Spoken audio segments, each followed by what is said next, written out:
Good morning and welcome to St Margaret's, Dunfermline. Our service will be starting shortly.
last year we had snow, I'm not too sure where we were. But what we've done is we've put the heating off and we'll leave the doors open and we should come down and it should be okay. Just one or two informations just to remind you that the service on Wednesday takes place at 7 o'clock at the usual time and finishes at 7:45.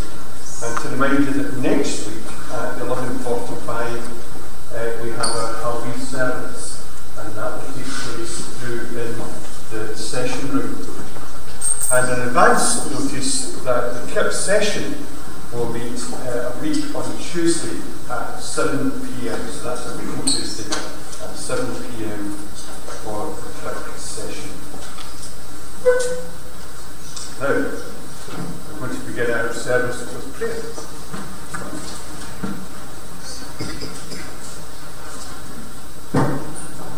Let us pray. Lord God, we thank you for this day. We thank you for everybody here today. We thank you for your loved ones and for the whole world. Bless us all. We thank you for thinking today. We think about how we might make a difference in the world. We think about how young people like us who are afraid because of war, hunger, and disease. Please help them. We thank you for guidance, brownies and rainbows, skulls, fevers and clouds. We thank you for all of our leaders. Inspire us in this service and bless us all. Through Jesus Christ our Lord. Amen.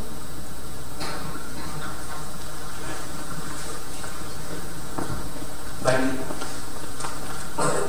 We're going to sing our first hymn, which is 212, Morning is Broken.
If I was to do this, and it's not working, right?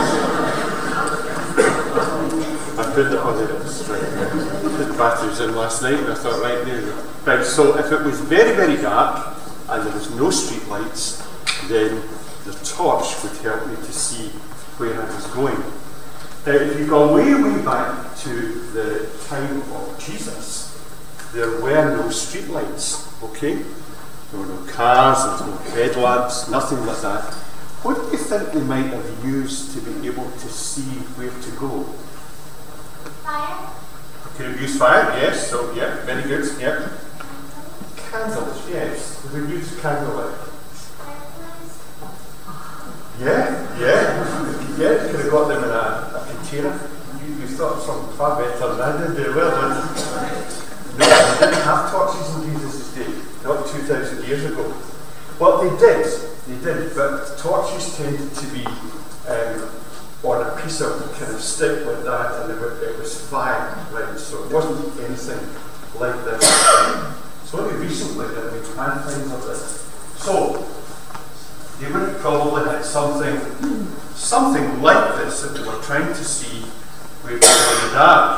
And of course, in houses in those times, there were lights in your home, so you would probably have had a candle or a few candles that you would have burned to be able to see in your home in the dark. So a candle was very important.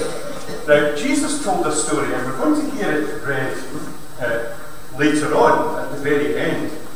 But Jesus told a story about never hiding, this is not working, killing me, right? Never hiding your light, but showing your light. So he said, what you must never do is hide your light like this, right? This is okay, but he said, don't hide it where it can't be seen, yeah? That wouldn't make much sense, would it? No. Right, if you really needed it, that wouldn't make much sense if you decided to hide it where it couldn't be seen.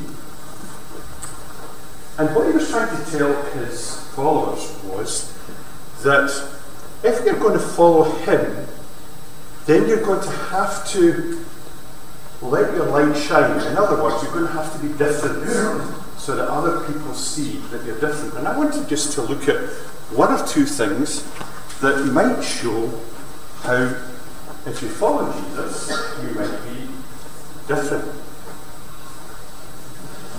How do you think this man is feeling? Angry, yeah. Do you ever get angry? Yeah. Yes, really? Can I ask you another question? Do those people that care for you or your parents ever get angry? Yeah. Okay. Who do they get angry with?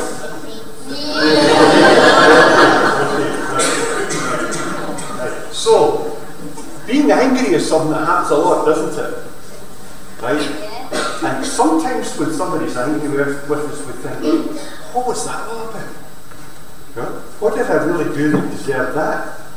Yeah? That happens to me still. Right? Happens to all of us. We might just have had a bad day, and you happen to be in the wrong place at the wrong time, and somebody got angry with you. Or you get angry with somebody else because of something maybe they did to you or said to you. Right?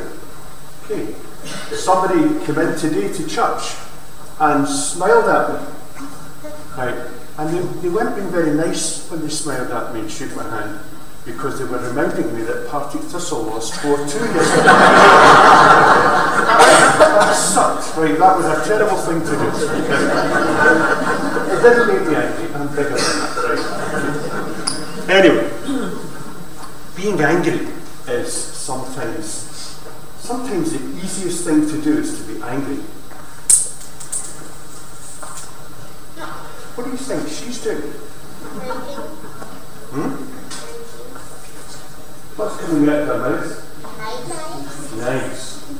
So maybe what she's doing is she's saying things that, think about it, nasty things that hurt. Okay, things that hurt other people as well. And what Jesus was trying to say was this, right? If we're going to be different, then we have to learn to control this, and we've got to learn to control that. Otherwise, it's just like taking this light here, which should be shining to make a difference, and hiding it under here.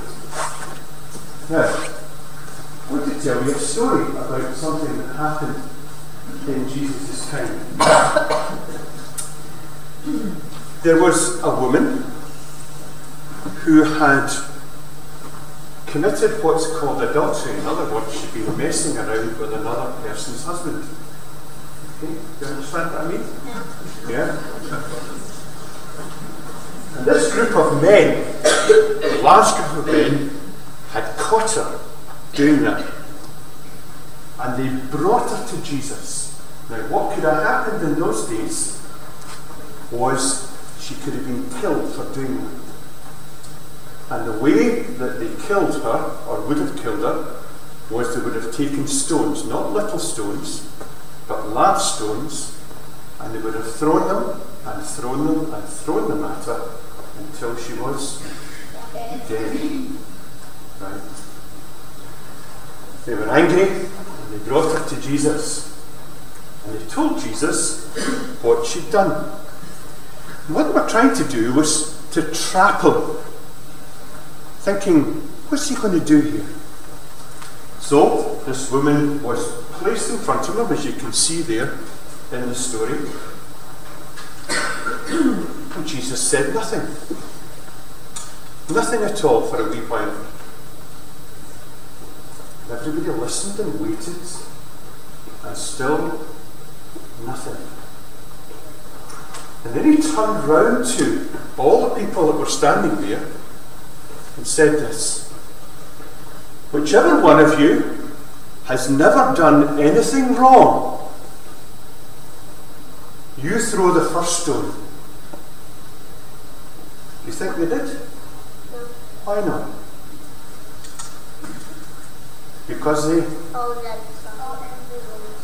they knew their own hearts, and they knew what they'd done. Right? And Jesus waited and waited, and this is what happened. The oldest people, the oldest men, left first. And then the youngest men left. And Jesus looked around, and there was only the woman, and there was only him. Jesus turned round to him and said this: I do not condemn you. What does condemn mean? I don't find you guilty, he said. I don't condemn you. I'm not going to do anything to hurt you for what you've done. But, he said, leave me and don't do that again. Understand? Leave me and don't do that again. And it's a powerful story, because one of the things that we tend to be very good at doing is putting other people down, don't we?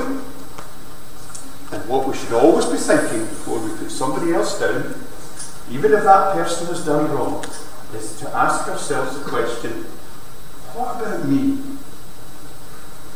What about me? And think about what Jesus did. Now, I'm going to show you a picture. And I want you to tell me who this person is. Can you tell me her name? Do you know who she is? Have you seen her picture in the paper or in the news? I heard the story about her. Yeah. This is her name. Can anybody tell me what she did? She ran off to Islamic State when she was 15.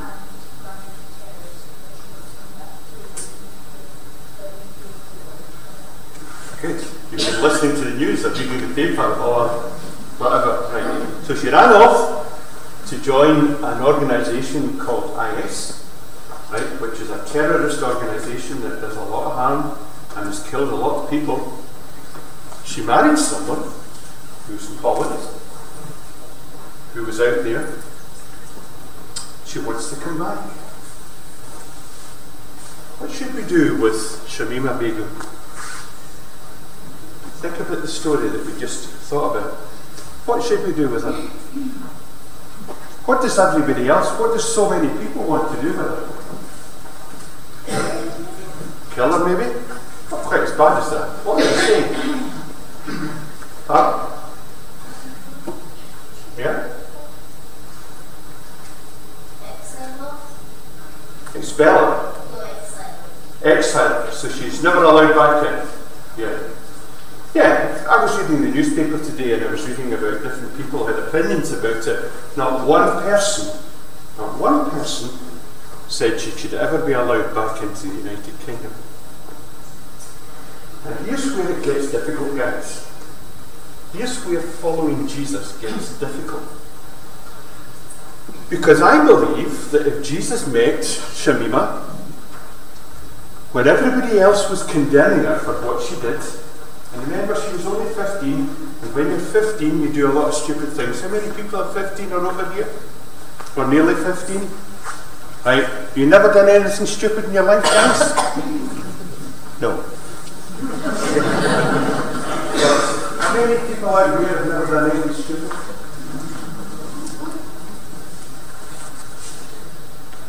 She was 15. She did something really stupid, and she was radicalised, and she listened to people, and she believed them, and she went out there. Not even her dad wants her back, apparently. But I believe if Jesus met her, he would not condemn her. But I also believe that Jesus would say to her is, Shamima, you've got to stop doing what you're doing. Because what you're doing is not right. And he would give her another chance. And that's another way of looking at the story. Because it's so easy to throw stones. And it's so easy to put somebody else down. And it's quite another thing to forgive them and give them another chance. Even if most people in society think that they don't deserve it, even their home seconds. So I want you to think about that. To be a follower of Jesus, what does it mean? And what does it mean especially in how we treat other people to follow Jesus? Right, so we're going to have our reading now, which is the reading about the light. So, do you want to come forward and do your reading?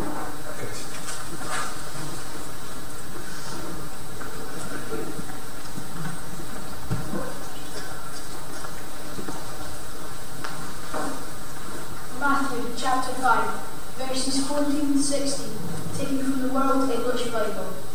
You are the light of the world. A city located on a hill can't be hidden. Neither do you light a lamp and put it under a measuring basket, but on a stand, and it shines to all who are in the house. Even so, let your light shine before men, that they may see your good works and glorify your Father who is in heaven. Thank you. Very confidently and well read.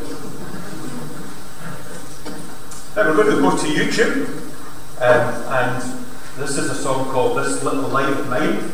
It's quite different in the way you'll see it ever sung or presented, but we'll remain seated, I think, to hear it and sing it as well, because you know the words.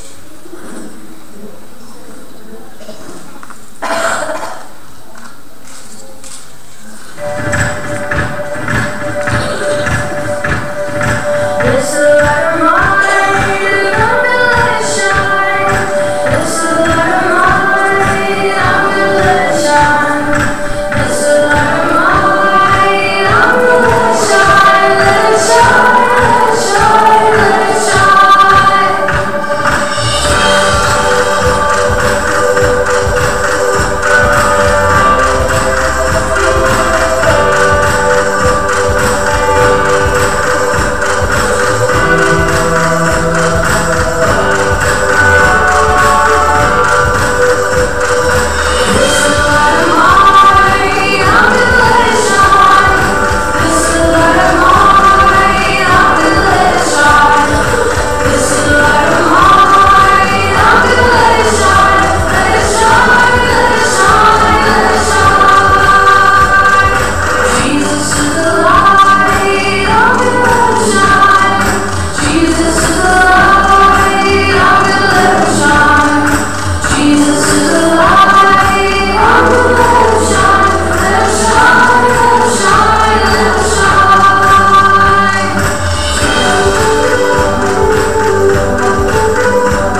I promise that I will do my best to be true to myself and develop my beliefs, to serve the Queen and my community, to help other people and to keep the girl law.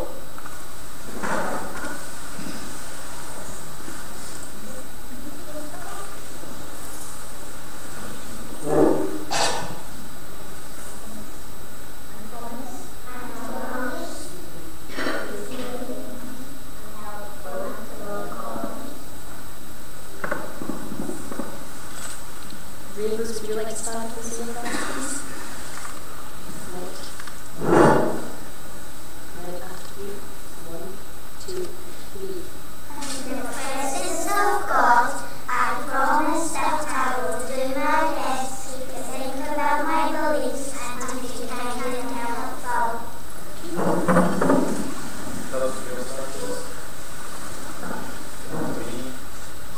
I promise.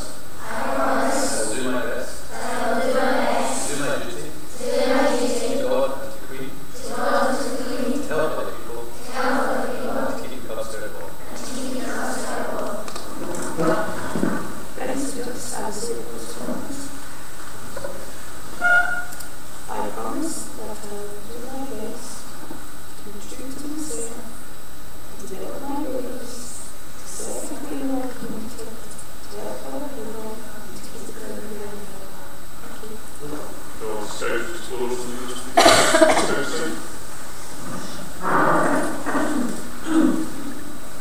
be on my own. I promise I will do my best. Do my duty to God and to the Queen. To help other people. Keep scope.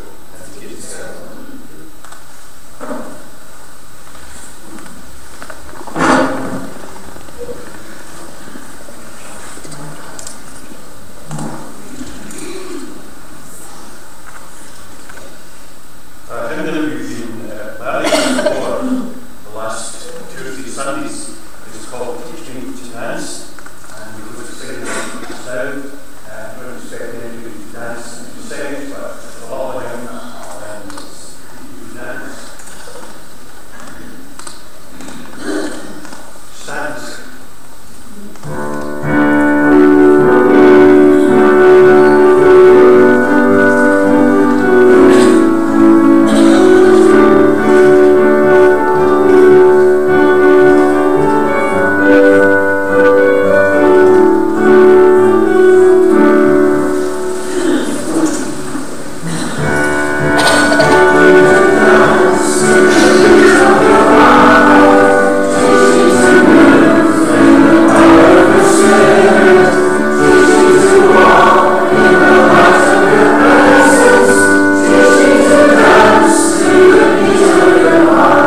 many of you have heard of somebody called CofS? Right, okay, 1, 2. The scientist. He's on television sometimes, and maybe you don't kind of think about him too much. He looks very young for his age, and he teaches people about the universe and how the universe began and everything about kind of things that happen in black holes and dark matter and all that kind of stuff. Well, my oldest son got me a Christmas present, and the Christmas present was to go along and listen to him at the Hydro in Glasgow. And what was amazing was that there was 15,000 people there listening to this guy lecture about physics. Now, those of you who haven't been to high school yet will know that physics isn't the most exciting sometimes of things to listen to. Maybe that's your teachers, I don't know. Anyway, this guy was amazing, absolutely amazing. And I learned things that I had never understood before, and he was just, for 2 hours, just listening to him. It was spellbinding. But one of the amazing things that he taught about, and it's not really that amazing when you think about it, is that the universe will come to an end. It'll just stop. It'll come to an end in about another 137 billion years' time. So you probably don't care very much about that, right? The sun will stop shining and will just blow up like that, and the earth will come to an end in probably about another 5 billion years' time. So you're probably not too concerned about that either. It's not going to happen in your lifetime. But everything will come to an end. And he was showing how if you go way back to the beginning of the universe and when the Big Bang took place, that there is energy and light that we're seeing that no longer exists. That's terribly hard to kind of get through your head. But it no longer exists. But we're seeing the light coming from dying stars or dead stars. And it takes that long for their light to get to us that we still think there's a living light there when there's not. So everything, he said, will come to an end. Except Jesus said that that's not what's going to happen. Jesus promises something else. Now I put batteries in this that are a wee bit shaky even now, right? I put batteries in this. What will happen eventually? Batteries will die. What will I have to do?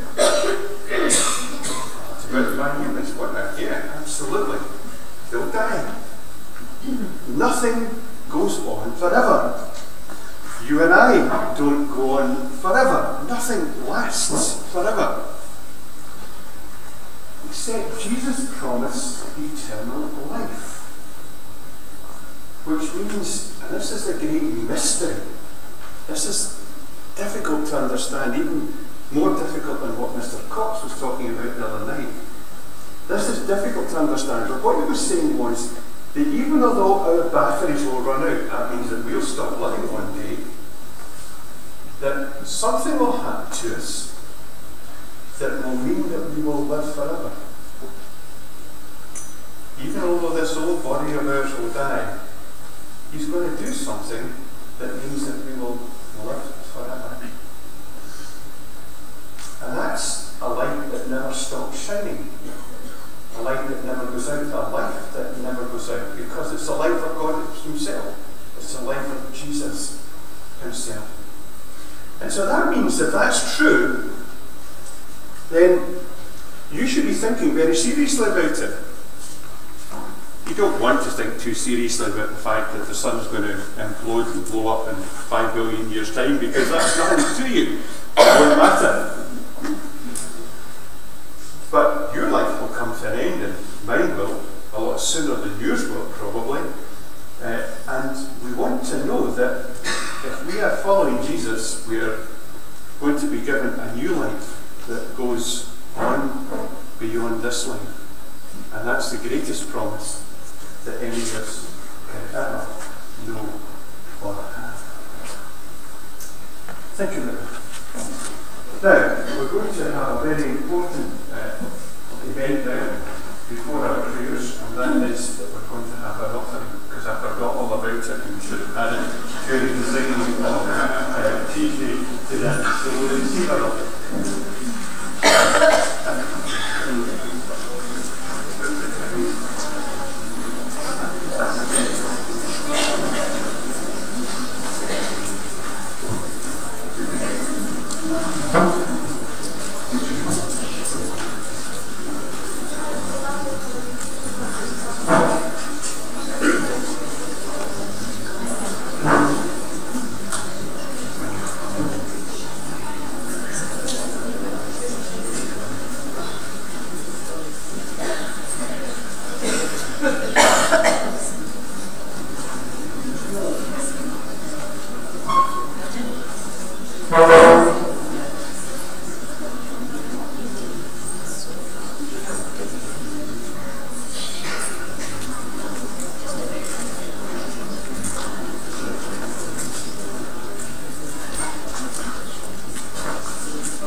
Pray for everybody who's here today.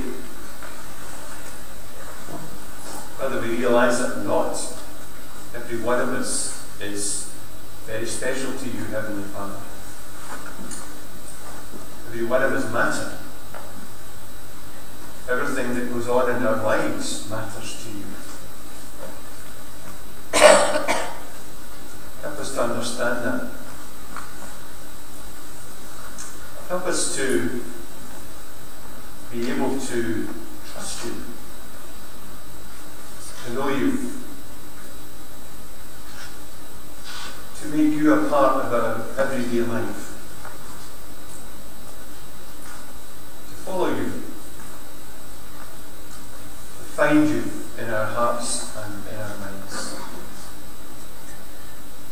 Bless each one of us. Help us if times have been difficult and hard, or times are difficult and hard for people we know. Help them. Help us. Loving Father, we place ourselves in your care, and in your name we pray.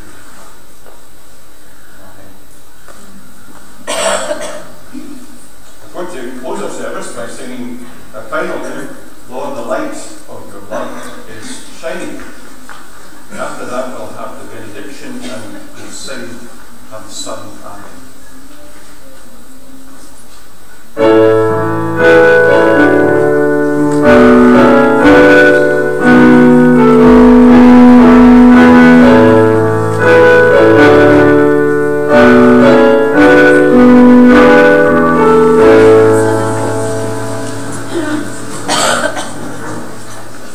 Oh,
blessing and the peace and the love of our Lord Jesus Christ be with and remain with each one of us this day and forever.